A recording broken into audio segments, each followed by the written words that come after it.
नमस्कार सभी पेंशन धारकों का स्वागत है एक बार फिर से हमारे इस YouTube चैनल पे।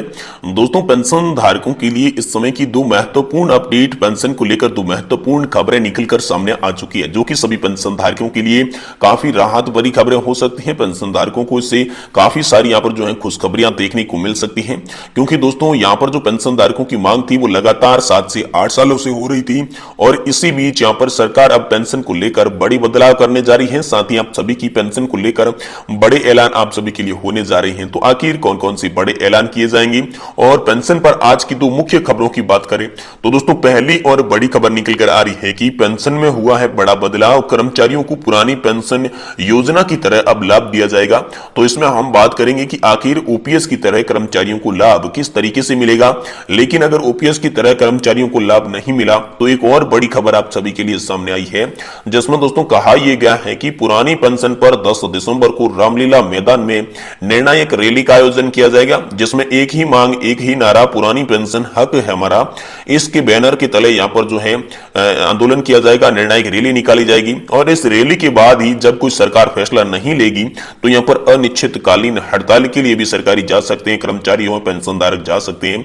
इसको लेकर भी बड़ी खबर है। तो दोस्तों आप सभी के लिए खुशखबरी क्या है, इसके बारे में विस्तार से बात करती हैं। और सबसे पहले आपको बताते हैं कि पेंशन स्कीम में क्या हाल फिलहाल में बड़ा बदलाव किया गया है, इससे पेंशन धारकों और कर्मचारियों को क्या क्या फायदा होने वाला है, किस तरीके से लाभ मिलने वाला है, ये हम पहले जान लेते हैं। जिसके बाद निर्णायक महारैली की भी बात कर लेंगे। तो दोस्तों इससे पहले आपसे निवेदन करते हैं कि चैनल पर अगर आप पहली बार आए हैं तो दोस्तों चैनल को आप सब्सक्राइब जरूर करें, ताकि पेंशन से जुड़ी हर बड़ी खबर आपको सबसे पहले देखने को मिल सके। तो चलिए आपका टाइम जाया नहीं करते हुए पहली खबर की ओर चलते हैं और आपको विस्तार से जानकारी इसके बारे में देते हैं। देखिए दोस्तों, पेंशन का मुद्दा हुआ हाई, किए गए हैं बहुत ही बड़े बदलाव। अब कर्मचारियों को मिलेगा पुरानी पेंशन योजना की तरह लाभ। आखिरकार जो भी कर्मचारी है उन्हें पुरानी पेंशन यानी कि ओपीएस की तरह लाभ कैसे मिलेगा, इसके बारे में आपके लिए रास्ता यहाँ पर साफ साफ हो चुका है। आप सभी के लिए स्पष्ट रूप से बड़ा अपडेट निकलकर सामने आया है।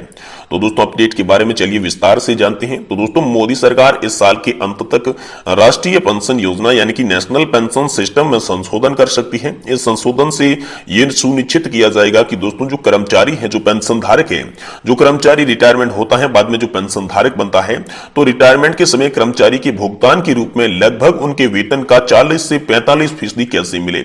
यानी कि ओपीएस में बात होती है 50% की, लेकिन यहाँ पर अंतिम वेतन की बात हो रही है 40 से 45% कैसे मिले, जिसके लिए यहाँ पर उच्च स्तरीय पैनल ने भी पहले सिफारिश की थी। और इस मामले पर दो लोगों ने अपनी अपनी राय भी दी। अर्थशास्त्रियों का भी कहना है, जो कि फिलहाल में इस पर विचार भी किया जा रहा है। तो दोस्तों ये मुद्दा क्या है, इसके बारे में पूरी विस्तार से समझते हैं।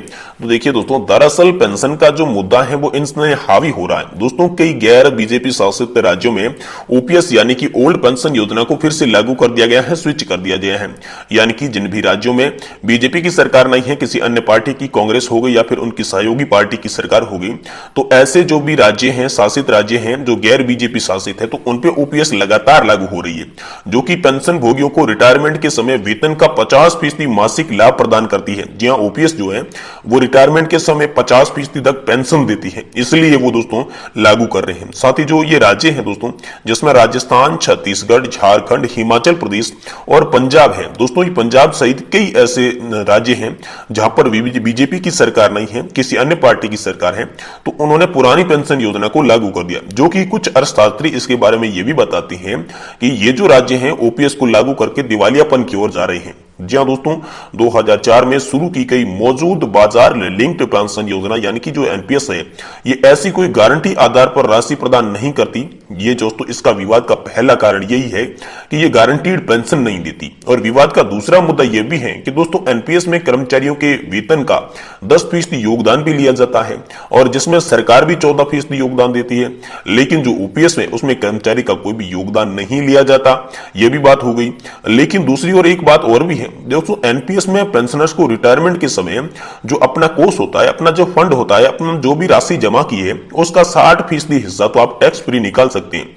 लेकिन जो आपकी 40% भुगतान है उसमें कर का आपको उपयोग करना पड़ेगा, टैक्स देना पड़ेगा और पेंशन फंड में आपको लगाना पड़ेगा। जबकि ओपीएस में ऐसा कोई प्रावधान नहीं था, नहीं तो आपको कंट्रीब्यूशन देना होता था और न ही किसी प्रकार का टैक्स देना होता था।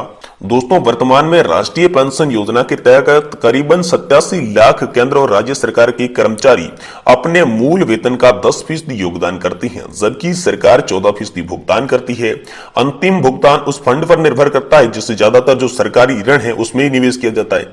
तो दोस्तों आखिर इसमें बदलाव क्या हो सकते हैं? तो बदलाव की बात की जाए तो दोस्तों संशोधित पेंशन योजना जो है वो बाजार से जुड़ी रहेगी, लेकिन सरकार कर्मचारियों को अंतिम वेतन का न्यूनतम 40% देने की पद्धति पर काम कर रही है, यानी कि कम से कम आपको 40% पेंशन मिलेगी। ये बड़ा बदलाव किया जा रहा है, यानी कि इसका मतलब यह है कि दोस्तों भुगतान आधारित राशि जो कम है तो सरकार पेंशन में कमी को पूरा करने के लिए यहां पर हस्तक्षेप करेगी। अगर जो पेंशन की राशि आपकी कम होगी तो सरकार उसमें पैसे ऐड करके आपको देगी, जो कि वर्तमान में हाल फिलहाल में जो कर्मचारी है उनको यहां पर 30 से 38% के बीच का जो है वो रिटर्न मिलता है, तो उसे बढ़ाकर 40% किया जाएगा। ऐसा दोस्तों आप सभी के लिए बड़ा अपडेट पहले निकल कर आ चुका है। वही दोस्तों दूसरी बड़ी खबर की बात करें तो दोस्तों पुरानी पेंशन पर 10 दिसंबर को रामलीला मैदान में निर्णायक रैली। तो आखिर ओपीएस पर आखिर क्या बड़ी रैली है? जी हां दोस्तों, पुरानी पेंशन पर 10 दिसंबर को रामलीला मैदान में होगी पेंशन जय घोष रैली। सरकारी कर्मचारी हुए लामबंद। आखिरकार सरकारी कर्मचारी कैसे लामबंद हुए, क्या रैली होगी और इसमें क्या निर्णय होगा, चलिए इसके बारे में भी विस्तार से बताते हैं। देखिए दोस्तों, all India NPS employees federation के राष्ट्रीय अध्यक्ष डॉक्टर मंजीत पटेल का कहना है कि पेंशन जय घोष महारैली एक निर्णायक रैली होगी। उस समय अगर समय तक जो केंद्र सरकार है पुरानी पेंशन योजना बहाल नहीं करती है तो उस स्थिति में रैली में जो अनिश्चितकालीन हड़ताल है उसकी भी घोषणा कर दी जाएगी। पेंशन के मुद्दे पर केंद्र और राज्यों के सरकारी कर्मचारी लामबंद हो रहे हैं। दिल्ली का रामलीला मैदान पुरानी पेंशन के लिए सरकारी कर्मचारियों की जो लड़ाई है उनका गवाह बनने जा रहा है। अभी इस मैदान में 3 रैलियां हो चुकी है। अब 10 दिसंबर को national mission for old pension scheme की भारत के बैनर के तले यहां पर जो निर्णायक पेंशन जय घोष महारैली का आयोजन भी होगा, जिसमें यहां पर जो ऑल इंडिया एम्प्लॉयज फेडरेशन के जो अध्यक्ष है वो भी कह चुके हैं कि ये जो एक घोष रैली है ये निर्णायक रैली होगी। अगर इसमें कोई भी ओपीएस पर निर्णय नहीं आया तो अनिश्चितकालीन हड़ताल भी होगी। तो दोस्तों अभी तक कितनी रैलियां की गई है और इसमें मुख्य क्या हुआ है? तो देखिए, नई दिल्ली के रामलीला मैदान में 10 अगस्त को केंद्र सरकार के कर्मचारियों ने पहली रैली की थी, जिसके बाद कई राज्यों में कर्मचारी संगठनों यहां पर शामिल हुए थे।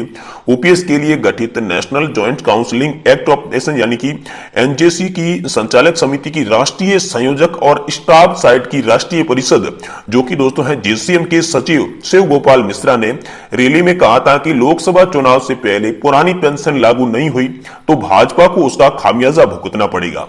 अब दोस्तों खामियाजा कैसे भुगतना पड़ेगा? तो दोस्तों कर्मचारी पेंशन धारक और उनके रिश्तेदारों को मिलाते हैं तो दोस्तों ये संख्या जो है वो 10 करोड़ की पार चली जाती है और चुनाव में बड़ा उलटफेर करने के लिए संख्या निर्णायक है। इसके बाद 1 अक्टूबर को रामलीला मैदान में ही पेंशन शंखनाद महारैली का आयोजन किया गया, जिसमें आयोजक national movement for old pension scheme की बैनर के तले प्रदर्शन हुआ था। एनएमओपीएस के अध्यक्ष विजय कुमार बंधु ने भी कहा था कि पुरानी पेंशन कर्मचारियों का अधिकार है और वो इसे लेकर रहेंगे। तो दोनों रैलियों में केंद्र और राज्य सरकारों के लाखों कर्मचारियों ने यहां पर भाग लिया था। इन 2 विशाल रैलियों के बाद 3 नवंबर को confederation of central government employed and workers ने रामलीला मैदान में भी रैली की थी। तो ये 3 रैलियां हो चुकी हैं। 3 रैलियों के बाद अब दोस्तों यहां कहा जा रहा है कि डॉक्टर मंजीत पटेल ने बताया है कि पेंशन जय घोष महारैली जो है वो national mission for old pension scheme के तहत भारत के बैनर के तले 10 दिसंबर को होगी। इसमें केंद्र और राज्य सरकार के कर्मचारी जो है वो हिस्सा लेंगे, पेंशनधारक हिस्सा लेंगे।